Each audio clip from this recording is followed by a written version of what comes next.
Picture this. It's Sunday night. Your father is in the living room of your suburban middle-class home, screaming bloody murder at the TV. It's football Sunday. He's locked in, 9 gears deep, going heavy on the Busch Light. But where are you? Well, you're up in your room, cause you don't care about football. You think it's stupid. Bunch of giant, sweaty men grabbing balls. Nah, son. Nah, not for me. I want no part in any of this. Tom Brady kissing his son on the lips, we can't have that. You're more refined and worldly than that. You'd rather be watching Sugoi, Japanese animation programs like Bleach, Naruto, or perhaps even Death Note.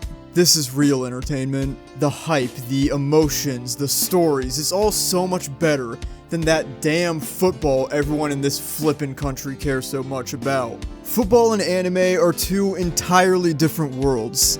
On one end you got angry drunk guys smashing TVs, jocks, physical activity, exercise, friendship, something to talk about at work. And on the other side you got nerds, thousands of episodes, terrible premises, just dog shit premises. Like who the fuck said yes to any of this? Fuck you. You got reading books the wrong direction, smelling bad, being a socially inept asshole. But they do share some commonalities, mainly that both will give you brain damage. But could these two worlds ever coexist? The hard knocks, the intensities and passions of gridiron football, and the amazing stories, great characters, and over-the-top shonen hype of anime. Trick question, fucker, it already happened, and it's called Eyeshield 21. The best sports shonen / anime about American football ever made. And the competition's so stiff. Eyeshield 21 is exactly what you want when you hear the words American football shonen anime. Or at least it probably is. If you were hoping for an anime about the American Midwest emo math rock band, I have some bad news for you. Shonen Jump's Eyeshield 21 began publication in 2002, and it was written by Richo Inagaki, future author of Dr. Stone, and it was illustrated by Yusuke Murata, future illustrator of One Punch Man, which basically means that the manga has significantly more beautiful art than you would ever reasonably expect a football manga to have. The anime is normal looking. It's good. I like it. Eyeshield 21 is in a lot of ways similar to a lot of sports anime. A shy, meek, directionless blank slate character ends up joining the sports team, and together with his new friends, they'll have dramatic character arcs and become stronger and defeat a bunch of strong opponents and learn the true meaning of friendship and screaming so you can win the game. And yeah, a lot of Eyeshield 21 is that. But it also has a lot of things other sports anime are too pussy to do. Such as making the quarterback a deranged maniac madman who walks around the school with a myriad of dangerous machine guns and sometimes a rocket launcher. Only in Japan could they genuinely play this as kind of like a sweet moment. The series follows Sena Kobayakawa, a pipsqueak, directionless shy boy who accidentally, through years of running from bullies and being an errand boy, has become an extremely fast runner. We're talking 40-yard dash in 4.2 seconds fast. That is NFL quality speed. That's like 22 miles per hour. Fast as fuck, boy. Hirama, the aforementioned gun-toting maniac quarterback from hell, discovers Senna's incredible speed and forces him to join the Daemon Devilbats, the worst team in Tokyo. They make him don an eye shield to hide his identity from other clubs so they don't try to steal him and use his lightning-fast legs for their own devious schemes, and to create an intimidating mythos around him to scare the other teams they're gonna have to go up against. And so Senna's pseudo-mother-friend memory doesn't force him to quit. Why he couldn't just say no if she asked him to, and I don't know. It's never really explained. Together, they will put together an absolutely unstoppable, run-it-down-your-throat offensive football team to dethrone and defeat all of Tokyo's craziest, wackiest, and goofiest football teams and fight their way to the high school championship Christmas Bowl game. Eyeshield 21 takes the topic of gridiron football, and when you see it and you first hear about it, you think, oh, that's bad, that's probably really stupid, that's probably fucking dumb, and then you watch it and you realize that no, you're actually bad and stupid and ignorant and you smell bad, and this shit is so fire. It's so peak, you're like, damn, that's peak. Pretty quickly, you'll be confused why there aren't more American football anime. The sport is so perfectly complementary to the medium. There's tons of high IQ strategy, teams are composed of players with unique specialized abilities and skill sets. It's intense and it's violent. All the pieces are there. I'm certainly not the most well-versed in sports anime or manga. Yeah, I just started Slam Dunk, I'm only a few episodes in. I'll report back. But I have my doubts that any other sport is really going to work quite as well as I feel like Eyeshield 21 did. I don't know if other sports allow for the dickheadery and fuckery that the Devil Bats are able to get up to, just because of what like the basic layout of football is. But I don't know though. Despite what you might think, an American football anime isn't actually as crazy as it might sound. Football isn't the most popular sport in Japan, it's no baseball or football, but as far as non-United States countries that play gridiron football goes, Japan is one of the bigger ones. They got their own X-League, which is like their NFL. They got great team names like the Panasonic Impulse, or the Tokyo Gas Creators, or my personal favorite, the Sony Solid State. This must be why the PS5 has no games. Too busy playing football. Now over here in John Madden country, where we let Travis Kelce sell this dog food to our children, Eyeshield 21 was not popular. You know it's not popular because you've never heard of it. But over in Japan, where football isn't popular, that somehow worked in its advantage, and it was a smash hit. You might have noticed earlier I said Shonen Jump's Eyeshield 21.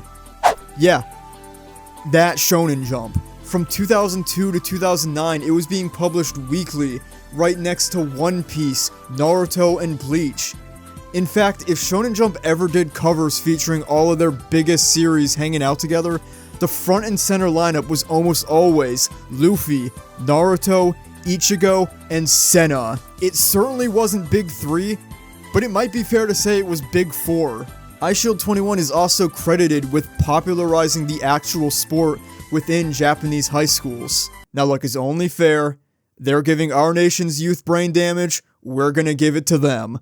Fair is fair. However, in the West, despite their best and worst efforts, Eyeshield 21 just never really caught on. There's not really a specific reason why. The entire manga was published in English, but due to low sales, it can be quite spendy to get a full set. Sure would be nice if Shonen Jump put it on their paid subscription app, but I could just go fuck myself instead. And by fuck myself, I mean read fan translations for free on the internet. As for the anime, they tried, in quotation marks, to localize it. 5 episodes of a shitty dub were released in 2007 on the Toonami Jetstream website, and are decently difficult to find, because it only aired on the Toonami Jetstream website in 2007. It combines episodes together, skips a bunch of stuff, has this as the theme song.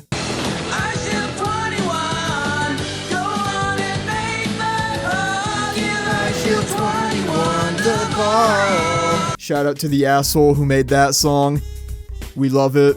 Sports anime in general just does worse over here. If I had to speculate on it, I'd say the demographic overlap, especially in the mid to late 2000s, just really wasn't there. Anime and manga at the time was seen as a fringe outsider culture thing for giant nerds, and American weebs wanted crazy concepts like Gundam, ninja, samurai, other foreign, unfamiliar stuff.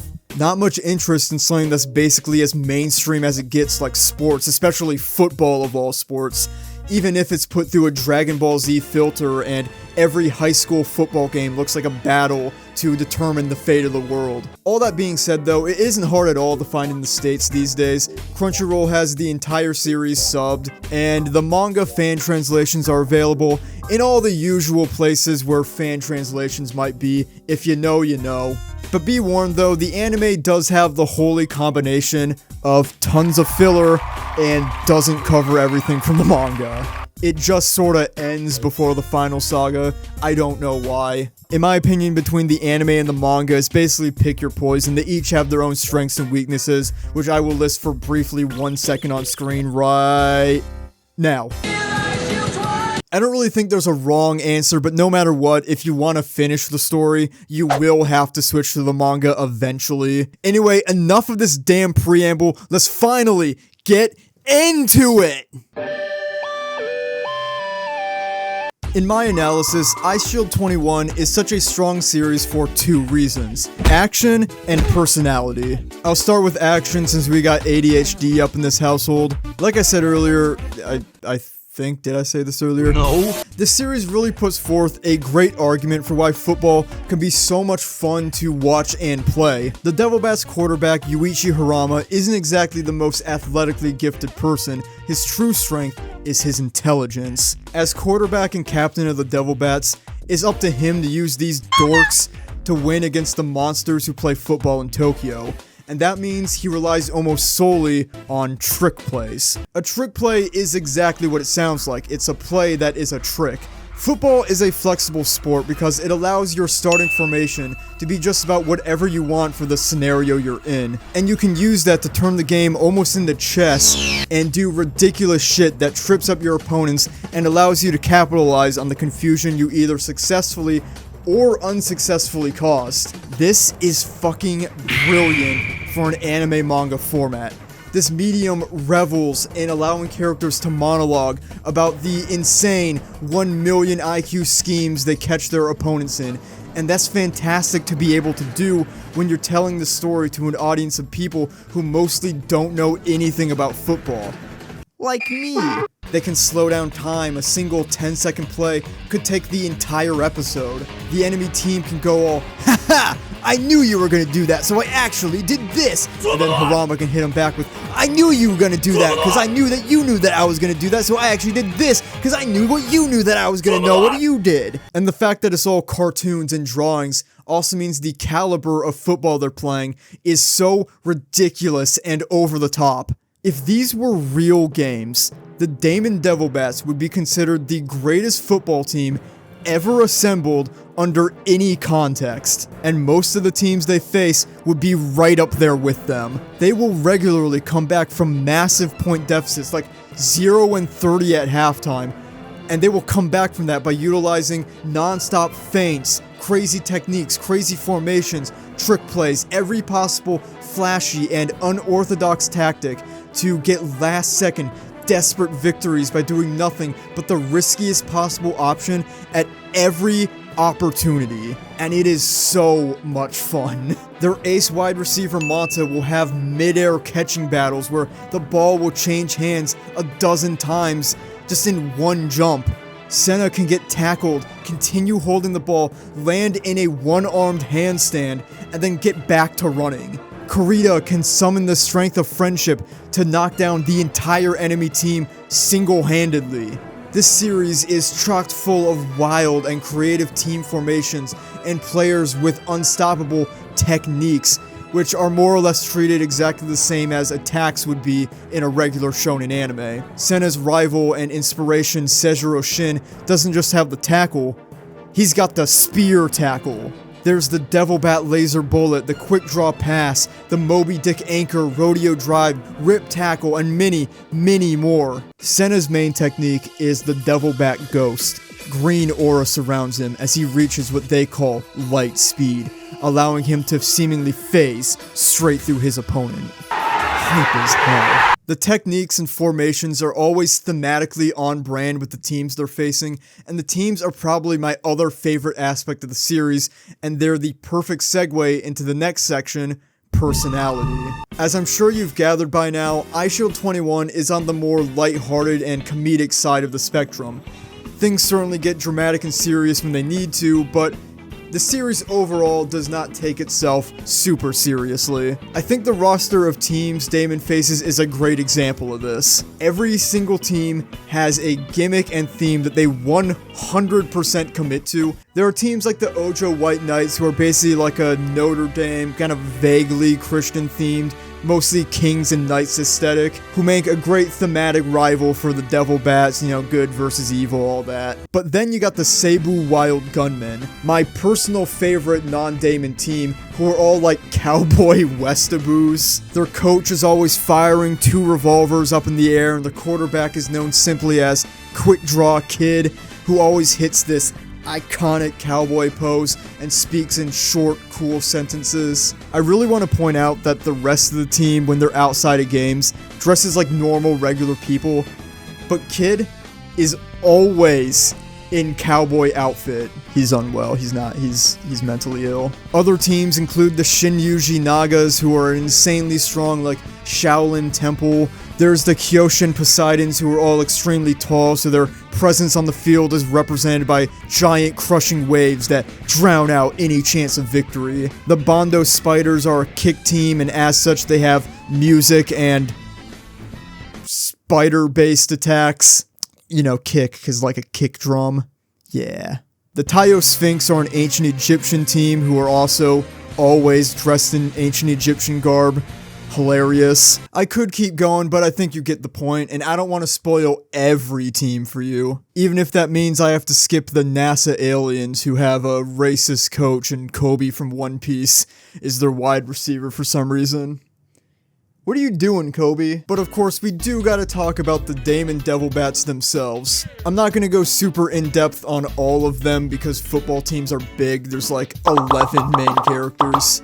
But what I will say is that Inagaki did a really impressive thing here with this cast, in that they're all really great, distinct, and memorable characters. Some definitely more than others. You know, Harama, Manta, and Kurita definitely get a lot more time dedicated to them than characters like the Haha brothers or Kamosubi, but they all get a pretty decent amount. Senna is the main character, so obviously he gets the most story, but they all get plenty of shine, plenty of hype moments, touching backstories, and the fact that it never feels like there's too much going on is a really remarkable achievement. All this is to say, this series is just overflowing with charm and wacky cartoon fun that, as far as I know, isn't all that common in the sports anime scene. I could be wrong. I could be looking like a stupid jackass right now who's just saying uneducated bullshit because he don't know nothing about anything. But I don't think I am. I think Eyeshield was something special that the creators really had fun with, coming up with goofy teams, giving them thematically coherent abilities, all sorts of gags, and writing these intense, ridiculous, greatest football games ever. Must have been a blast. I mean, of course we know that the grueling work schedule of manga authors means they're all miserable and insane, so realistically the writing process was probably more like, fuck! Probably like, fuck!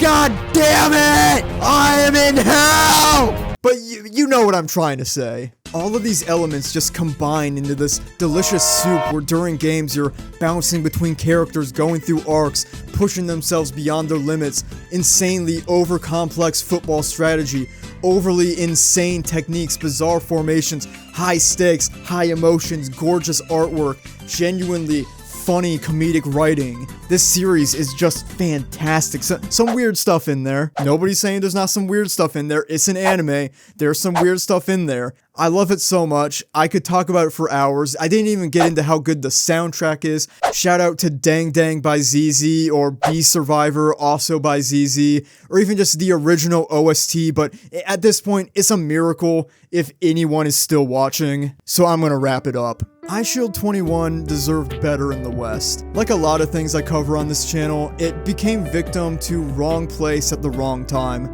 I think the people of the mid-2000s just weren't really ready for American football shonen comedy. Sports anime has always had a tougher time catching on over here, but I think that tide is shifting. Shows like Haikyuu and Blue Lock have blown the hell up, and I think as manga and anime become less of this weird, outsider, fringe thing to consume, the potential audience of people who could enjoy something like Eyeshield only gets wider and wider. It'd be amazing to someday get even more Eyeshield 21, maybe a continuation of the anime or a full anime remake, or hell, even just a movie to finish off the Christmas Bowl saga would be amazing. Stuff like that isn't common, but it has happened Let me dream, damn it. Eyeshield 21 is special. It's one of those series that makes me look back at high school and think, damn, why the hell did I do theater? I should have been an offensive running back. Could have carried us to the championship. I'm gonna force my son to play football. He's gonna hate me. That's insane. I would have fucking died. My high school went to the championship without me. What am I fucking talking about? Okay, later, nerds!